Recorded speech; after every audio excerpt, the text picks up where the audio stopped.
नमस्कार, स्वागत है आपका अपने YouTube चैनल टीचिंग ट्रेल्स में।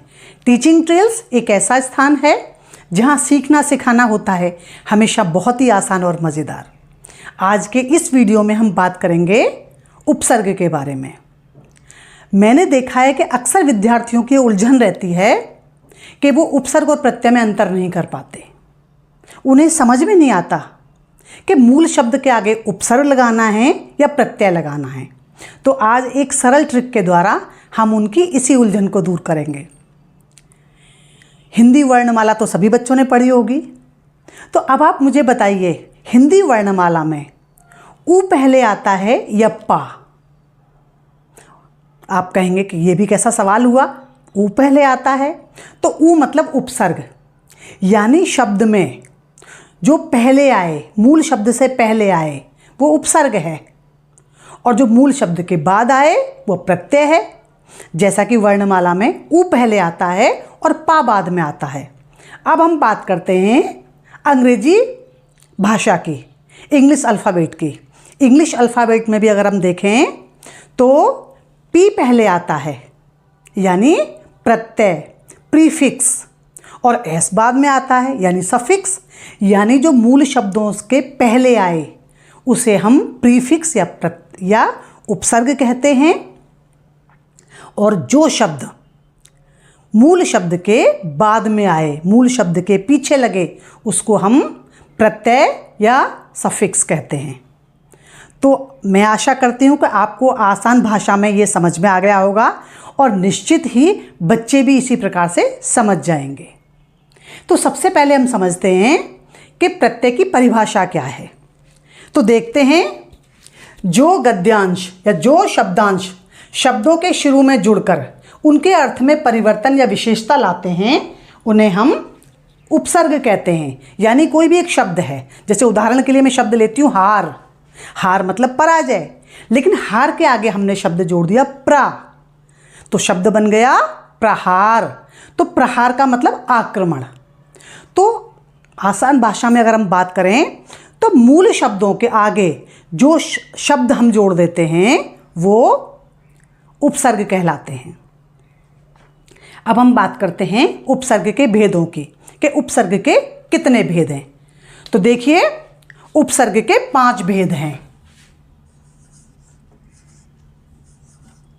जो पहले हैं, संस्कृत के उपसर्ग कहा जाता है, ये 22 है। संस्कृत के कहिए, या जैसे तत्सम भाषा के तत्सम उपसर्ग, ये संस्कृत में प्रयोग होते हैं, हिंदी में भी प्रयोग होते हैं। दूसरे आते हैं हिंदी के, हिंदी उपसर्ग,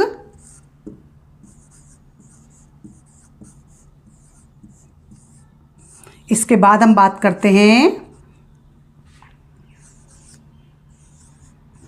उर्दू, फारसी उपसर्ग,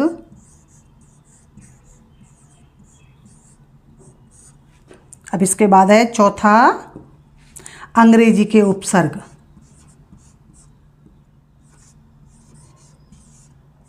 अंग्रेजी उपसर्ग। अब जहाँ मैंने बात की इनके 5 भेदों की, वहाँ संस्कृत में अलग माना है इनको और तत्सम में अलग माना है। अब तत्सम उपसर्ग वो हैं जो हिंदी में भी प्रयोग होते हैं और जो संस्कृत में भी उपसर्ग होते हैं। अब हम बात करते हैं कुछ उपसर्गों की।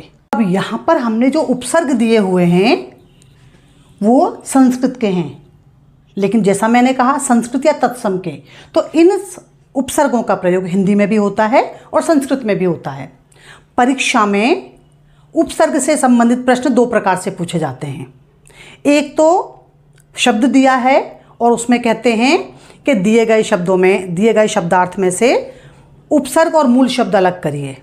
और दूसरा प्रश्न आता है कि दिए गए उपसर्ग से 2 अन्य शब्द बनाइए। तो यहाँ पर देखिए, हमने शब्द दिए हुए हैं, अब इनको हम मूल शब्द और उपसर्ग अलग करेंगे। तो इसमें संस्कृत के यानी तत्सम के उपसर्ग भी हैं। अब देखते हैं उदाहरण, जैसे मान लीजिए हमने पहला ले लिया, तो हमने पहला अगर उदाहरण ले लिया, इसमें मिक्स हैं, तो अत्यधिक, तो अति जमा अधिक, अति जमा अधिक। अब अधिक क्या है, मूल शब्द हो गया और अति आपका उपसर्ग हो गया। अति जमा अधिक, अत्यंत,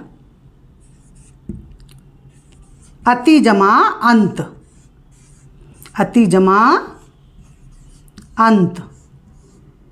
आपको याद होगा कि जिस समय हमने स्वर संधि किया था तो स्वर संधि में भी एक संधि के उदाहरण में हमने इस प्रकार के शब्द किए थे कि जहाँ पर ता को जब हम उसका संधि करते हैं तो उस समय क्या होता है, जो ता की छोटी की मात्रा हट जाती है और ता आ जाता है और इसके बाद का जो व्यंजन है वो या होता है। तो आप प्लीज़ कमेंट करके बताइए कि वह संधि का कौन सा प्रकार था, यानी स्वर संधि का कौन सा प्रकार था।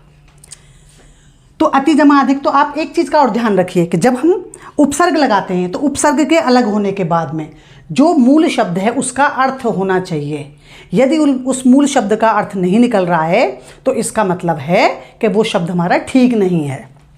तो शब्द हो गया अत्यधिक, अति जमा अधिक, अत्यंत, अति जमा अंत, अभ्यर्थी, अभी जमा अर्थी, अभी जमा अर्थी। अभ्यर्थी कहते हैं जो परीक्षा के लिए अप्लाई करता है, जो परीक्षा में बैठता है। इसके बाद आता उपेक्षा, उपजमा ईक्षा, उपजमा ईक्षा। इसके बाद शब्द है प्रारंभ, प्रजमा रंभ, प्रजमा आरंभ। ये पांचवा हमारा शब्द है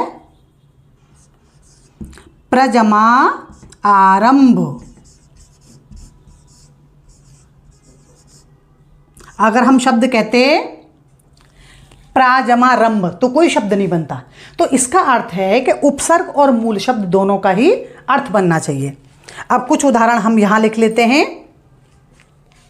पहले जो मैंने उदाहरण लिखे थे उसमें मैंने उपसर्ग लिखे थे। जैसा कि मैंने आपको बताया कि प्रश्न दो प्रकार से पूछे जाते हैं। वो उपसर्ग देते हैं और कहते हैं दिए गए उपसर्गों से दो दो शब्द बनाइए। लेकिन कभी भी परीक्षा में यह नहीं पूछा जाता कि यह कौन सा उपसर्ग है, हिंदी का उपसर्ग है, संस्कृत का है, उर्दू का है या अंग्रेजी का है। ठीक है। तो उस समय मैंने आपको जो शब्द बनाए वो शब्द थे जो हिंदी के भी थे और वो संस्कृत में भी प्रयोग होते हैं। अब यहाँ पर मैंने कुछ और भी शब्द दिए हुए हैं। तो देखिए यहाँ पर मैंने शब्द दे दिया है और यहाँ पर मैंने उस शब्द को उपसर्ग अलग कर दिया और मूल शब्द अलग कर दिया है। और ये आपको कई सारे उदाहरण इसमें व्यंजन संधि के मिलेंगे जिसमें व्यंजन में परिवर्तन होता है। तो उल्लास उत जमा लास, उज्ज्वल उत जमा ज्वल, उन्नति उत जमा नति। तो आप देखिए यहाँ पर कि जहाँ दो वर्ण आए हैं, दो व्यंजन आए, वहाँ पर ता में परिवर्तन हुआ है।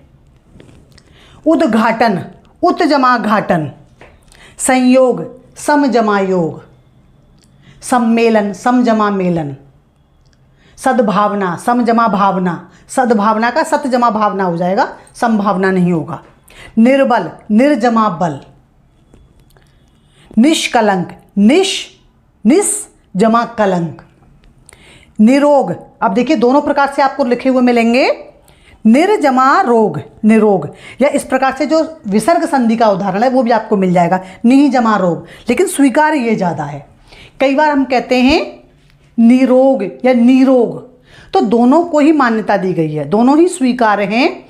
निरोग भी शुद्ध माना गया है और निरोग को भी शुद्ध माना गया है। अब यहाँ पर हिंदी के, उर्दू के और अंग्रेजी के कुछ उदाहरण दिए हुए हैं। देखिए पराधीन पर जमा अधीन, पर उपसर्ग है, अधीन मूल शब्द है। सदाचार सत जमा आचार। अब अगर हम कहेंगे सदा और चार तो शब्द नहीं बनेगा। तो मैंने कहा कि जब उपसर्ग को हम अलग करेंगे तो उपसर्ग और जो शब्द अलग हुआ है मूल शब्द, उसका अर्थ होना चाहिए। क्योंकि अगर उसका अर्थ नहीं निकल रहा है तो इसका मतलब है कि हम अशुद्धि कर रहे हैं। गैर हाजिर उर्दू का उपसर्ग है, गैर और हाजिर। कमज़ोर कम जमा जोर। यहाँ पर मैंने थोड़े से उदाहरण दिए हुए हैं, हम और भी बहुत सारे उदाहरण ले सकते हैं, लेकिन मैं नहीं चाहती कि वीडियो बहुत लंबा बने। हम शक्ल, हम जमा शक्ल, दोनों ही उर्दू के।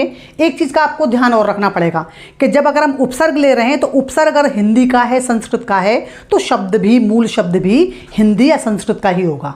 और अगर मान लीजिए उपसर्ग उर्दू का है तो मूल शब्द भी उर्दू का ही होगा। उसी प्रकार से अंग्रेजी का है। सब जमा इंस्पेक्टर, अब सब शब्द क्या है? अंग्रेजी का है, और इंस्पेक्टर भी अंग्रेजी का ही है, तो उपसर्ग और मूल शब्द दोनों ही अंग्रेजी के हैं। ऐसा नहीं होगा कि उपसर्ग अंग्रेजी का ले लिया और मूल शब्द आपने हिंदी का ले लिया, तो वो शब्द बनेगा ही नहीं। चीफ इंजीनियर, चीफ उपसर्ग है, इंजीनियर मूल शब्द है। वाइस चांसलर, वाइस उपसर्ग है, चांसलर मूल शब्द है। तो मैं आशा करती हूँ कि ये वीडियो आपको पसंद आया होगा। इस बारे में और आप क्या सोचते हैं?